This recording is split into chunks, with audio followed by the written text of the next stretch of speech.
with you tonight. I always like to start by kind of letting people know who I am and who I'm not. Because again, my name's Tom Woods. We're with R2 Sports Technology. I'm located out here in Colorado, um, in the Denver area. So it's about 6 o'clock mountain for me. And again, I appreciate you taking time wherever you are tonight.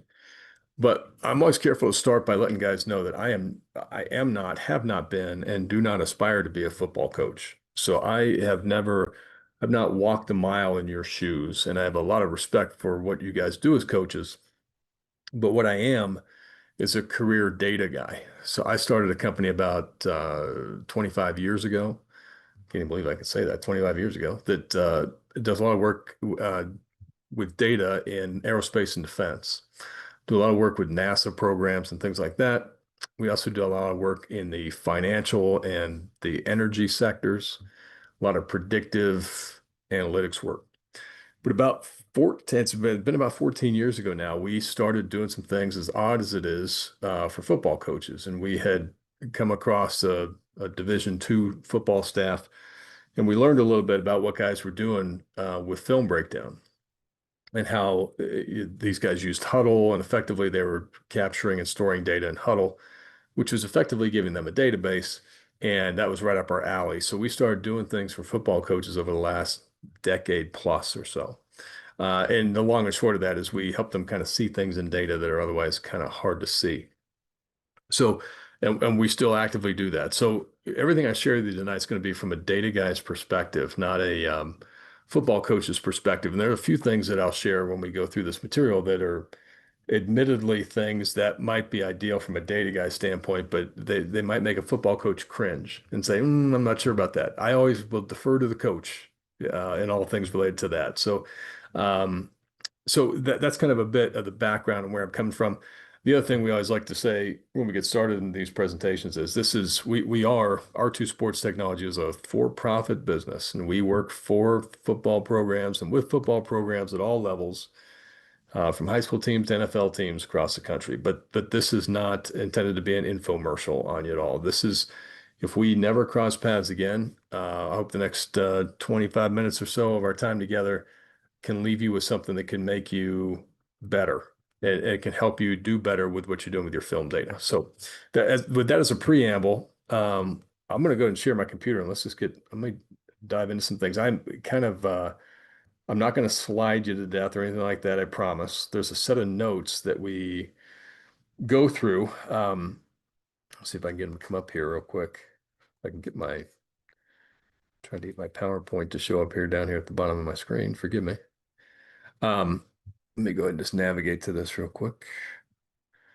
Sorry about that. My screen isn't behaving as much as I'd like. We're going to go through one single sheet of notes, okay? And when we're done, we'll send these notes to you so you got a copy of them if you want to refer to them at another time. Let me just pop this open real quick.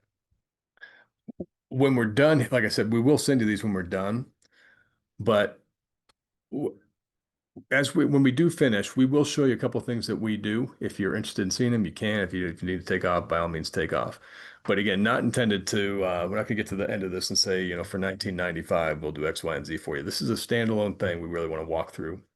So we do this.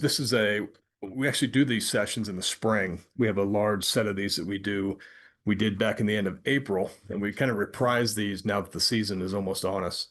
And what the title of the session is all about: breaking down film with a purpose. And what the session is intended to do is to kind of challenge you to think a little bit about what you're doing with your film breakdown.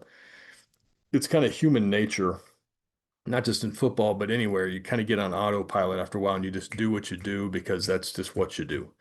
And so, I've seen this with, our experience working with football coaches. I think there's almost it's like a badge of honor almost. If you're a football coach, you have to break down film.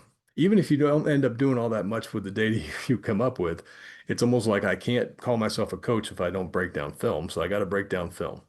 But I want to challenge you to think a little bit about why you're doing it. And if we do understand what the intended purposes should be of that film data, that can very much influence how you go about doing the breakdown.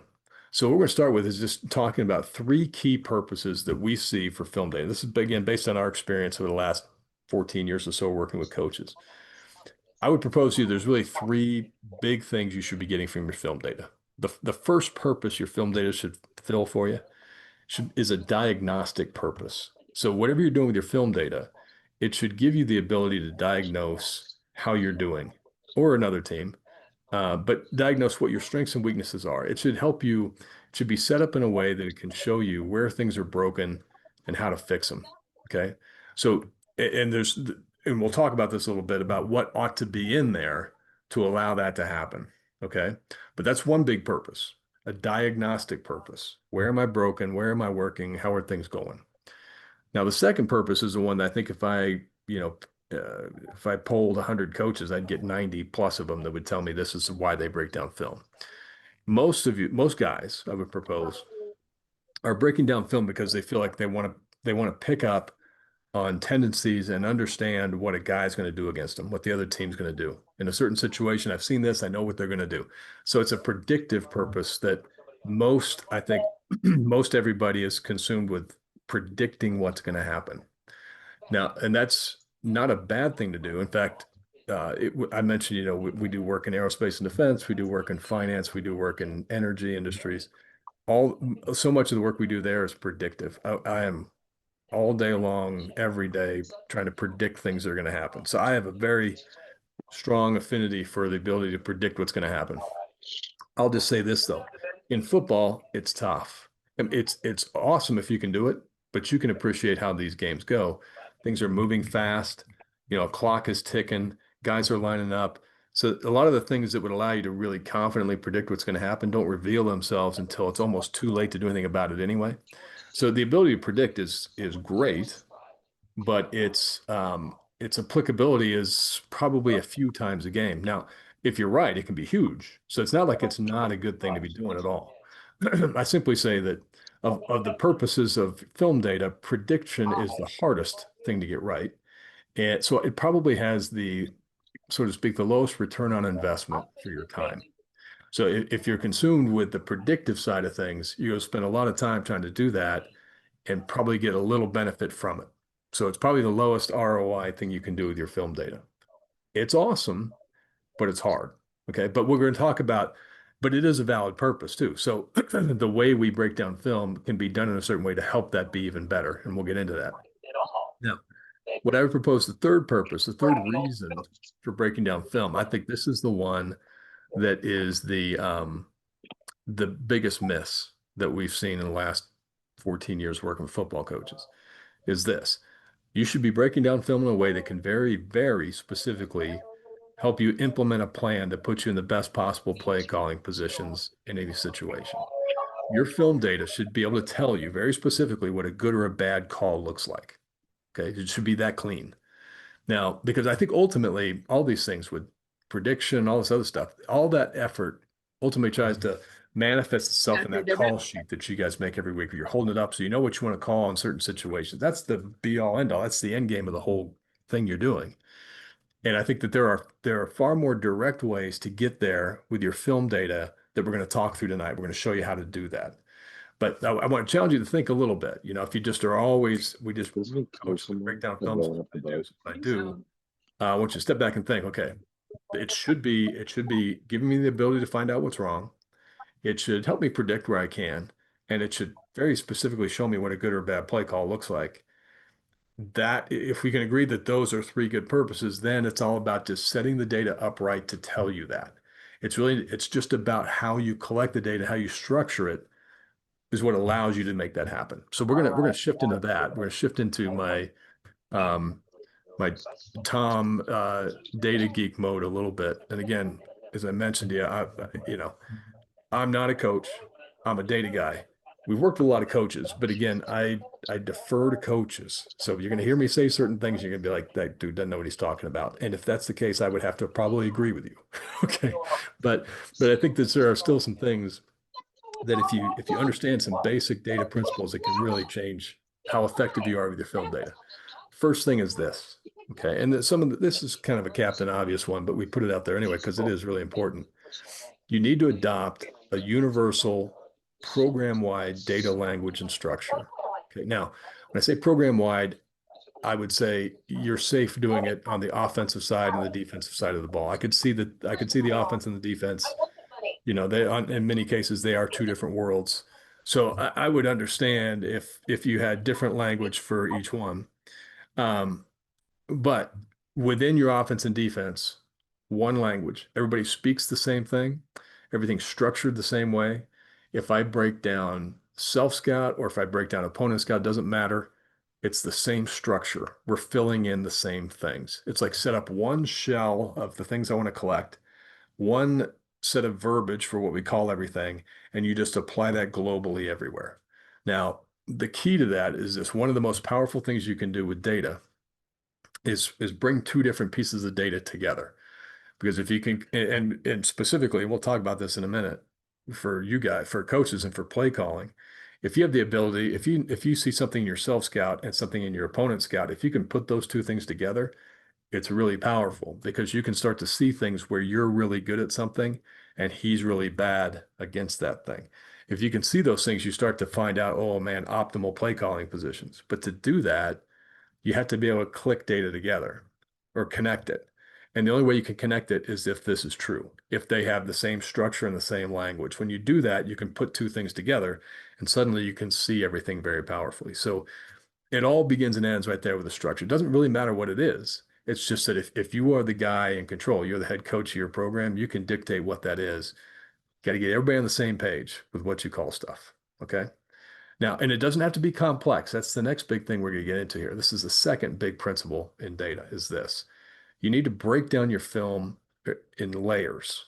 Okay, so you go from generic to specific, but don't skip levels in the process. By that I mean this. We'll see some guys. I'll see some film data that comes in. I think there's kind of I think a notion, it's not, again, not unique to football coaches per se at all, but there's this sense, I think, that complexity implies intelligence, that the more detailed and complex and everything I am in my breakdown would somehow make me think like I'm smarter than the other guy. Now, you may be, but that doesn't necessarily help you. In some cases, it works against you. Okay. Because one of the things you want to be able to do with data is you want to be able to find patterns and things that you can count on and that are meaningful. And if you get too specific too fast, especially with the amount of data you're talking about with football breakdown, you suddenly lose the ability to do that. Because if you get too specific, your sample sizes go to nothing. And it's like really hard to find a pattern if you've jumped the shark and gone too many layers too deep too fast. So while it may seem like, oh my gosh, I want to get every specific play name in here and all that stuff, you're better off if you bundle things into higher level groups. So when we say break it down in layers, that's what we're talking about. You guys, I think when you game plan and you prepare with data, you should do it at a conceptual level. You're going to implement your concept at a very specific level. But the best way to prepare is conceptually. If you get the concept right, then you can go pick which one of your inside zone running plays you love the most, as long as you know that inside zone is the right thing to do here. Okay. So as you go through it, and we'll look at some examples of film data to kind of illustrate what I'm talking about. If you have something like specific play calls and they're real specific, think about adding a category one level above that called play concept or play family, where you can bundle things to a higher level. If you're a defensive coach and you have coverages and you have all these very specific coverage combinations, put a category above it that's just coverage family or coverage concept that's a higher level. Okay. And again, there's a couple things that really help you with this. A, if you do that, if you can get into generic buckets, this third little sub bullet you see here is huge. You basically can get bigger sample size without breaking down more film. So some guys will be like, oh, I got to break down more games to get more data. Really, if you bundle it right, you oftentimes don't have to. Because while I might have all these very specific play calls, when I bundle them up at the conceptual level, I suddenly have 10 and 15 and a dozen things happening, and I can start to see patterns. So I get sample size enhanced when I do this. And I also can move a ton faster. It's a whole lot easier to break down film conceptually than it is specifically. If I'm looking at a defense, I'm looking at coverages, it's a whole lot easier to just say that was cover one, cover one, cover one, cover two, than to talk about was that cover three cloud over, but it's just you can move faster, you get bigger sample sizes, and you find more meaningful patterns. So especially when we talk about the ability to predict things, you're a ton, you're you take a big leap forward if you do this at this level, because you'll find patterns conceptually. You may not know take blitz as an example. You may not know exactly what blitz is coming, but if you bundle it up to a higher level that just says whether yes or no on blitz, you may be able to know with 90% certainty that yes, a blitz is coming. I don't know which one it is, but I know it's coming. And that is big. Okay. So grouping data is hugely important. And it also goes to this. The third principle is this. And again, this is the thing we preach, preach, preach when we talk with coaches all the time is this third one, because I see it missed, not everywhere, but very often, is this. The principle is if you control it, you got to include it. It should be the first thing you do. Okay. So think about this first. Let's take the case of a defensive coach. Okay. Here's what I'll see almost all the time. Defensive coordinator looking at an opposing offense, right? He's obsessed, almost predominantly, he's obsessed with predicting what's going to happen. That's usually how especially on the defensive side, that's where these guys get because they're always thinking reactionary and they're looking saying, okay, what formation was he in? What personnel group was it? What play? What direction did they go? So we're trying to predict and anticipate all these things our opponent's doing.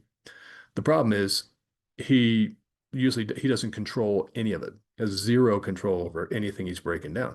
He has no control over what personnel grouping they're going to be in, no control over what formation they're in, no control over what play they're going to call. He has none. So everything he's doing, all his effort there, which is not wasted effort, but all his effort there is not helping him know what he should or shouldn't do. It's only helping him try and guess what's going to happen, which again is hard to do.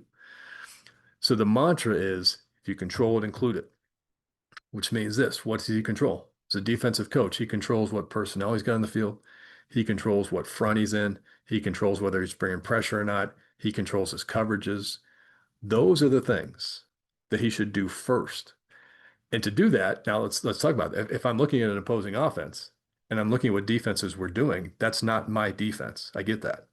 That's why the second principle up here about doing things conceptually is so important. Because if I have a conceptual breakdown, I can have a concept that's common. His defense is different from mine, but we both know what cover two looks like. And so his might be a little different than me, but I still know that's cover two. That's cover two. That was an even front, even front. I can see that. And then what happens is now the most powerful thing is there. So now I start to know in the data, I can start to see in a certain situation, he really stinks when he sees an even front, let's say. Well, knowing that is huge because now I control that. So I can serve that up to him in that situation. I now know what I should be doing against him. I know what the best concept is. And that's gets to this principle here of your film data helping you have a very specific plan of how to defend this guy or attack this guy offensively. So it's that. If you control it, you have to include it. To do that, you have to be doing things conceptually in layers. Okay. Now, the ability to do that again can fundamentally change things now.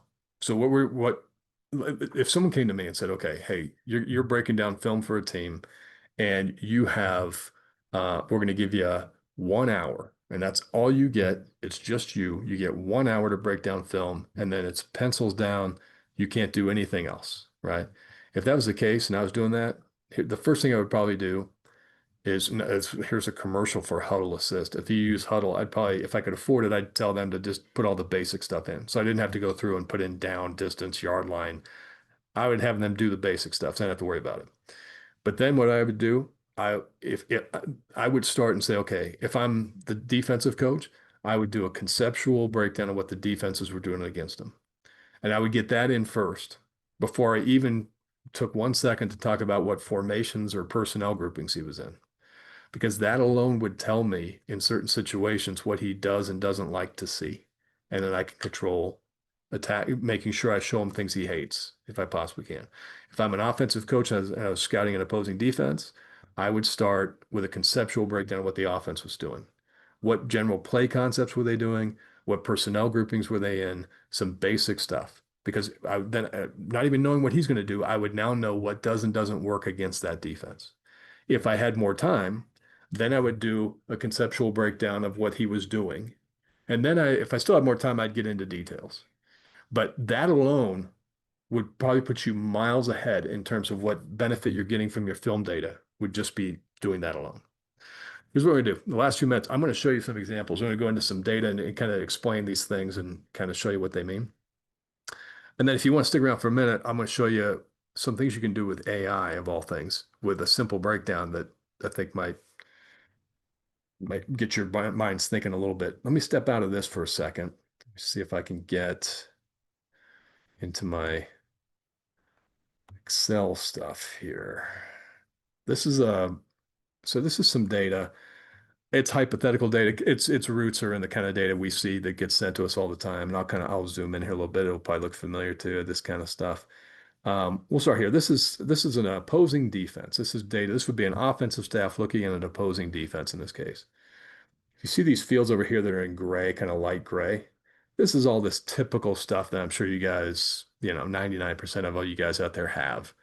You don't have to have quarter necessarily or series, but you have down, distance, the yard line, the hash, whether it was run or pass, and the gain. Okay, the pretty standard basic stuff that's always tends to be there, right? That's all good stuff to have. Again, if Huddle Assist can give me that and I can afford it, great, saves me time. Okay.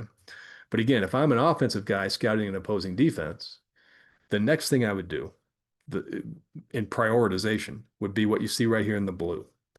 I would do a conceptual breakdown of what the offenses were doing against that defense. That would be my priority. And I would be looking for things conceptually. So something easily identifiable, things like personnel. If I'm doing something with a formation, I'm doing formation family. I'm not getting into all this. You get too specific, you start losing your sample size again. I would start by a simple formation family. In this case, as an example, I'm doing things like 2x2 or 3x1. I'm not getting into triple, slot left. That's kind of the next level down. I'm keeping it conceptual. Okay. I look at play concepts, not specific play names, just concepts. They ran outside zone, they ran counter, they ran inside zone. It was a quick pass, an intermediate pass, whatever, a screen. Concept, concept, concept. And then direction's easy enough to get in there too. It just went left or right. That would be what I would do first. Then if I had more time, then I would go conceptual on what the defense was doing. I would look just basic personnel, front, coverage, pressure, and I would keep it conceptual. All right. So I'd be thinking just odd even, cover one, cover two, cover three, man or zone, blitz, yes or no, something simple. Okay. If I then had more time, I would get in then where if time allowed and I had the resources and the time, then I would start getting into more specifics. Specifics about what the formation look really was and what the specific play call was and all these what gap did they hit, all that kind of stuff you can get into. But I would take it in this kind of hierarchy because I tell you, if you can get even to here, if you get to here, you're in good shape. If you can get to here, you're in really good shape. Everything else is gravy. You get to here, which you can do again conceptually, you can move pretty quickly to get to there. That that alone could show me so much. It would tell me what are good and bad play calls in certain situations. I would have the basics to begin to understand when he is going to send pressure, what coverage he's probably going to be in. And I can get there pretty easily because it's conceptual, pretty easy to move through it. Now we talked about the first principle being adopting a common language. So let's stay here. This is the offensive guy. This is how he breaks down his opposing defense, right? This is the self scout for the offensive staff, and it should be the same. What I mean by that is all the same fields that are up here are the same between the two. They're the same. The language that's used is the same, and you fill those things in the same way. The only where it gets a little bit different on a self scout, you'll have a lot more detailed information because you'll know all your own details better. So, and on the self scout side, you'll see lots of good detail because you'll know your specific play calls and all that. Usually, the details over here on an opposing defense are softer because you really don't know the details of what those offenses were doing as much. Okay. But if you bring those two things together, then you have this ability now to see, okay, in this situation, I'm really good running counter.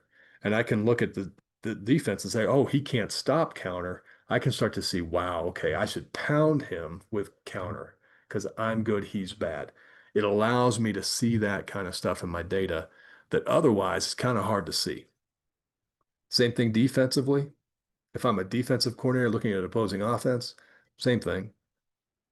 These gray fields in here, the standard stuff, my first priority, basic conceptual breakdown of what the defenses were doing. Because again, I control that. I want to know that first. Okay. And then I'll look at personnel, or well, not personnel, but then I'll do a conceptual breakdown of what he was doing offensively. And then I'll get into detail again as it merits, as time merits. And then again, same thing, self scout. You put those two things together. If you approach it in that way, I tell you that again, kind of that one of those mantras we talk about there is if you should plan conceptually, implement specifically. If you can find something in your data now that says, oh, this is great. Like take this, I'll just do a real quick example here. Now we have other tools that can let you do this faster, but even you can do it this way. If you wanted to look in here and say, let's look at every second down and medium, let's say from 3 to 6 yards to go on second down. If I was filtering my data in this way, here they are, right? So now I'm looking at defensive things. Let's look at coverages for a second. If I say what happened in cover one in that situation, well, here's 5 cover 1s, and against cover one, I can average the gain here, 6.4 yards per play. Okay. I can come look at cover two, and I've got more cover twos in there. And the gain loss there is also about 6.5 yards of play. You see a couple big plays in there. And I can come to cover three, and I've got 4 of them, and he averages over 9 yards of play. I start to see something there. I start to see, okay, I don't cover three is a little risky for me. He has been very good against cover three, but not so much against 1 and 2. I start to understand I can do something about that. I can control that. Instead of just trying to guess what he's going to do, I almost don't care what he's going to do. I just know in this situation, when he's seen this look, he's had a hard time. So serve up what he struggles with. Okay. It's a faster way to the end game you're trying to get to, I think. Okay. Um, like I said, we're just about out of time. So what I'll do when we're done, I will send you these notes, and we'll send you this example file. You can play around if you'd like. If you got a second, I will show you one of the things that we do with data. Again, using this as an example. And again, if you have, by all means, unmute. If you have a question, I'd be happy to answer questions. If you want to put something in the chat, you can put something in the chat. I'll try and look at it here in a second. If you want, we'll answer any questions you got. I don't want to, you know, not feel like you can't ask questions. So by all means, feel free to unmute and talk. But I'll show you something here that we've brought to market just in the last year. If like I said to you again, if all you had gotten to was this, so if you'd only managed to get to a conceptual breakdown, okay, we have an application, a new tool we fielded. It's called Scout AI. What Scout AI is, so what Scout AI does is it takes film data and it automatically does all the analysis on it, for lack of a better word. So it basically it bears the burden of analyzing film data. Okay. Let me give you a quick example here. What you do with this thing, when you guys, if you've broken down film, you have it in Huddle and you've kind of captured this data, you just dump it out of Huddle to an Excel file, actually a CSV file is what this thing reads, but you just dump your data out of there. And with this platform, you can go point to it here. Let me go show you. Like if I was looking at that offense as an example, I just point to the file and I'm going to tell it I want it to analyze this offense. A couple different ways it can do it. This is what's called a structural analysis on it. And what it's doing is it's taking all that data and it's doing what it's just doing analysis. It's an AI engine that's doing the analysis for us. In effect, it's isolating all these different things in that data, all those different concepts, and it's going through them and looking at, hey, when we see this, they're good or they're bad or they're otherwise. So it starts doing this full analysis on it autonomously. So you guys still have to break down your film, but once your film's broken down, An AI engine can actually do all the hard work of finding things in there. You'll see it start kicking things out here. It starts by analyzing their run and pass games. In this case, it's already looking at this team's run game. And it's 6.5 yards of play, 56% success rate. And then it'll look at it by down, by distance, by field zone, by hash, by certain play calls. But where it gets powerful again, let's say again, I don't mean to use the example, overuse the example because it works in both directions. But if I am the defensive coordinator in this case, right, looking at their run game, I can look down here and I can see here's fronts down here. And it'll tell me right here, when you even fronts, they're 5.6 yards and 52% success. Odd fronts, they're 8.5 yards and 63% success. So I'm already getting information that's telling me something. Okay, if I'm going to listen, stopping their run game, I'm much better off being in an even front than an odd front. I control that again. Okay. Here's their pass game in total. You can come down here and look at certain coverages. Okay. Here's coverages where against cover two, they are 31% success. Against cover one, they're 40% success. Against a certain number of rushers in front, you name it. Here's their most dangerous formations and play calls, all that. So the analysis gets done by an AI engine. It's going to keep spinning here for a second. It'll keep going here in a minute. It takes a few minutes to run, but this thing will generate a scouting report just based on a simple conceptual breakdown like we just talked about. That's, I don't mean to intimidate with the size of this thing, but it's going to be 40, 50 pages deep. Now, I'm going to tell you right now, it's going through play calls here right now. It's analyzing each of their play calls. So again, example, we'll see if it stops here in a second. I'll take a break. Take Here's outside zone running place form, right? Again, defensively, I can start to see how do they do against certain types of fronts. Is there a better front to stop outside zone than another? Quick passes, counters. To take this like right here, counter when they run counter against even fronts, they're only successful 29% of the time. When they run against odd fronts, they're successful 56% of the time. So it'll start showing you what to do. Anyway, even getting a report that's 50 pages long, it's cool that AI can do that, but it's still admittedly kind of overwhelming, right? So one of the things you can do, what with the reports that we have, there's an application called Notebook LM. I don't know if you guys are familiar with it or not, but you can take those files, you take the PDF file that gets generated. This is a free application. This is a free AI engine you guys can use. You dump that file in here, and it is basically your very own chat GPT. So you can now query your data instead of having to fumble through 50 pages of stuff. You can come in here and say, what fronts are best against their OZ play? You can just very much like a chat GPT function. Okay, so you run it and there it is right there. Here's a breakdown, odd front, 33% success where even gives up 54. Okay, what coverages, well, I'll say what is their best run play on second down?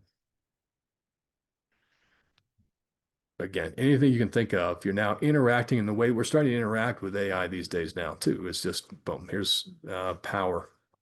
You can start to see boom, everything. They average 19 yards of play and 100% success rate running power on 5 plays. Okay. So it puts you in a whole nother platform. There's even another thing this thing will do, which is ridiculously stunning, to be honest with you. You can tell it to create an audio overview of it, and it will generate basically a 15-minute podcast or so of two people discussing it. And it is, see if I can, I may have I had an example here somewhere, but uh, you can listen to it driving in the morning. And it's basically AI going through that report, finding the things that matter most, and just dumping it on you guys. So even it's the power. These are things that a couple years ago weren't possible to do, but with the advancements in AI are now possible to do. So that's just one example again. But the key thing that matters, the root of it all, is how you break your film down. Because if your film if your breakdown isn't really structured in a way that's conducive to those big three things we wanted to try and do, diagnose, predict, and implement and know what a good or bad play call looks like.